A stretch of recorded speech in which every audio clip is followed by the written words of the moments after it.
Welcome to Mani Cartoon Stories. I'm so happy you're here. Get ready for a world of imaginative cartoons, fun adventures.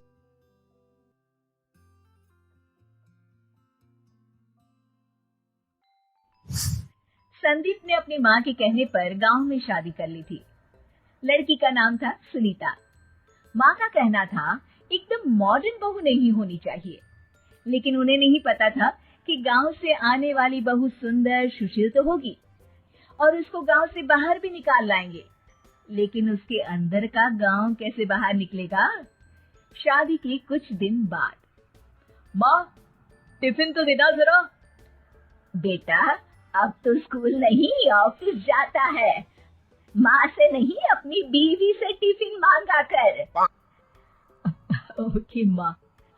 Sunita tiffin ले आओ। 1 kilo tiffin, इसके अंदर पिस्ता डाल दिया है। पिस्ता? पिस्ता क्यों? सास जी ने बोला था ना कि आपको पिस्ता बहुत पसंद है।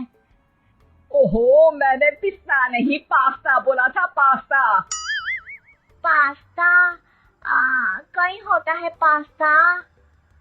अरे बेटी तू रहने दे, मैं बना दूंगी। अच्छा किया कि पाव भाजी बनाने का नहीं बोला, वरना किसी के पाव बना देती है। सुनीता को बुरा लगता है, लेकिन उसकी नादान हरकतें कम नहीं होती। ऐसे ही एक दिन, अरे तुमने ये क्या लगाया है? अरे आप वो फूस फूस करके लगाते हैं ना, वही। डियो? कहाँ दियो? किसको दियो? अरे वही ना जिससे खुशबू आती है। हाँ सही पकड़े हैं। अच्छा लेकर तो आना। कौन सा डियो लगाया तुमने? अभी लेकर आते हैं जी। संदीप की बात मानकर सुनीता अंदर से खुशबू वाला फुसफुस लेकर आती है। ओएमजी! ओएमजी मतलब ओ माय गणेश ना। अरे ओएमजी छोड़ो, और ये खुशबू वाला फुसफुस की बात कर रही थी तुम? हाँ इसी की, फिर से सही पकड़े हैं। अरे देवी, लेकिन आप सही नहीं पकड़े हैं, ये डियो नहीं है। डियो नहीं है तो क्या लियो है? अरे ये रूम फ्रेशनर है, जिसको कमरे में छिड़कते हैं, खुद पर नहीं। कोई बात नहीं, माँ कहती थी आत्मा किराएदार है, शरीर एक किराए का कर्म। हम शरीर पे ये डाल लिए तो क्या फर्क पड़ जाएगा। अरे बहू, ओ बहू, मेरे लिए फल तो ले आ, फिर मैं बाजार जाऊंगी। सुनीता अपनी सास के लिए फल लेकर आती है। अरे बेटा, पपीता, तरबूज और सेब फल ऐसे कैसे खा लूं? काट कर तो ले आ। माँ जी, मेरे गांव में तो खेत से उठा के सीधा खा लेते हैं। अरे ये तेरा गांव नहीं है ना। अरे संदीप, तू ही कुछ समझा देना इसको बेटा। मैं कैसे समझाऊं माँ, ये तो माइक्रोवेव को भी भट्टी बोलती है। कल मैंने बोला हाय कैसी हो, तो बोलती है किसी को हाय नहीं लगानी चाहिए। अरे सुनीता, तेरा क्या होगा? अभी तो कैसे बताऊं माँ जी, अभी हम कुछ करेंगे फिर पता चलेगा क्या होगा, लड़का या लड़की। हे भगवान, कहाँ से आ गई ये? रामपुर से जी, आप ही तो लेकर आए थे मुझे। अरे मुझे माफ कर दो। पहले कोई गलती तो करिए जी, आपकी तो सारी गलती माफ कर देंगे हम। हाँ अरे बहू, मेरी बात सुन। फल यानी कि फ्रूट जब भी लाए ना तो काट कर लाना, ठीक है? जी ठीक है माँ जी, फल यानी फ्रूट यानी काट के लाऊंगी। सुनीता रोज ही कोई ऐसी हरकत कर देती जिसकी वजह से उसे घर में 2 बातें सुननी पड़ती। एक दिन, माँ मेरे बॉस घर पर आने वाले हैं शाम को, उनका बर्थडे है, फैमिली साथ नहीं रहती उनके, तो यही पार्टी कर लेंगे। उनको अच्छा लगा तो शायद मेरा प्रमोशन भी हो जाएगा।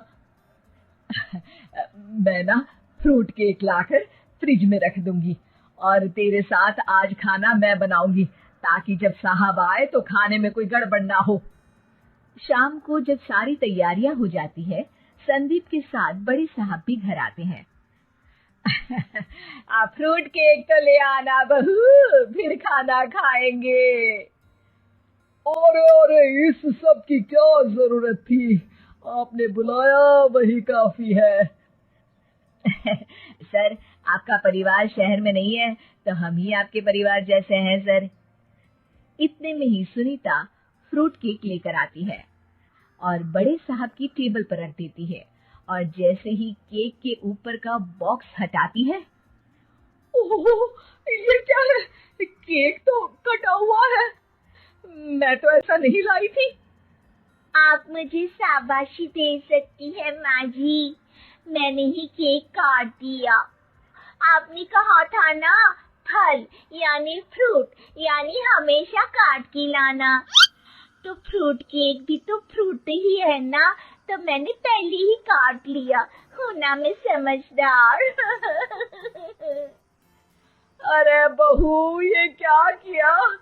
केक हमेशा वही काटता है जिसका जन्मदिन होता है। तुझे एक बात भी समझ नहीं आती, एक नंबर की बेवकूफ है। पूरा माहौल बिगड़ चुका था। संदीप को लगने लगा था कि साहब उसे प्रमोशन तो दूर की बात है, कहीं डिमोशन ना दे दे। लेकिन साहब बीच में ही बोल पड़ते हैं। अरे कोई बात नहीं, ये इनकी बेवकूफी नहीं है, इनका भोलापन है। बेटा आप कहाँ से हो? रामपुर गांव से। अरे वाह, गांव से? फिर तो आपके गांव में ताजे फल और सब्जियां मिलते होंगे। हाँ, सही पकड़े हैं। हम तो काटते भी नहीं, सीधा खा लेते हैं। मैं ना एक बार तुम्हारे गांव घूमने जरूर चलूंगा। क्यों संदीप, ले चलोगे ना? मुझे गांव घूमना बहुत पसंद है। बस फिर क्या था, संदीप और सास दोनों खुश हो गए, क्योंकि साहब को सुनीता ने गांव की बात करके खुश कर दिया था। अब संदीप का प्रमोशन पक्का था।